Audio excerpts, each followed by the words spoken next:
इतिहास में सबसे पहली बारात अगर कोई निकली तो शंकर जी की निकली। वहां से बारात पहली बार, उसके पहले बारात का किसी ने नाम भी नहीं सुना था।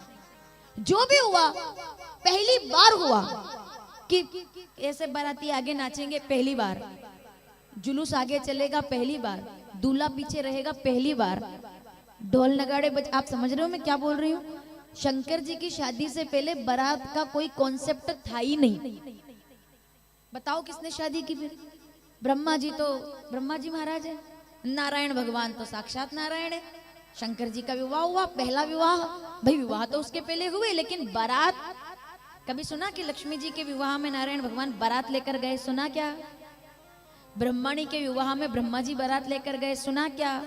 लेकिन शक्ति के विवाह के लिए हिमालय पर शंकर जी बारात लेकर गए? सुना क्या? तो फिर ऐसे करो, अभी ये थोड़ी करना है। ब्रह्मा जी बिना बारात के विवाह, नारायण भगवान, लक्ष्मी जी प्रकट हुई, लेकिन बारात गई। सती जी से विवाह तब भी बारात नहीं गई। दक्ष प्रजापति दक्ष ने साधना की, कन्या प्रकट हुई माता सती, कल सुनेंगे हम। उन्होंने प्राण त्यागे, माता पार्वती प्रकट हुई। बारात लेकर, बारात भी क्यों आई, क्यों लेकर गए, कल विशेष कथा के लिए मैं आप सभी को आमंत्रित करती हूँ। सोमवार और भोलेनाथ की कथा, अद्भुत प्रसंग रहेगा कल का। तो उसके पहले चलो सुनते हैं।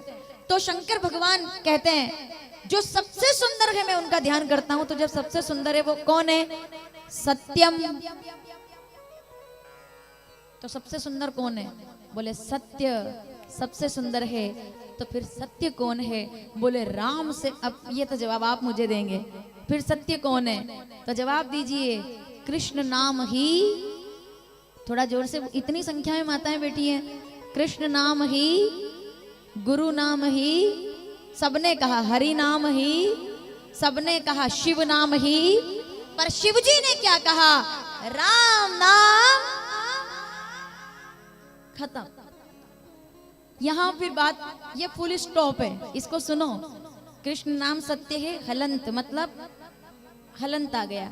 शिव नाम सत्य मतलब आगे कहानी बाकी है। हरि नाम सत्य, कहानी बाकी है, लेकिन राम नाम सत्य, फुल स्टॉप।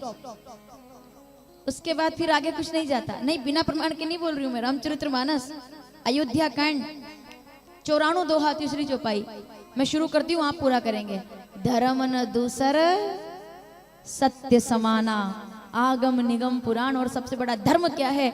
राम ही धर्म है, और राम ही प्राण है, और राम ही चरित्र है, और राम ही भारत की युवाओं के ऊर्जा के एकमात्र केंद्र है। उन्हीं को श्री राम कहा जाता है। उनसे बड़ा और कोई सत्य नहीं है, उनको राम कहते हैं।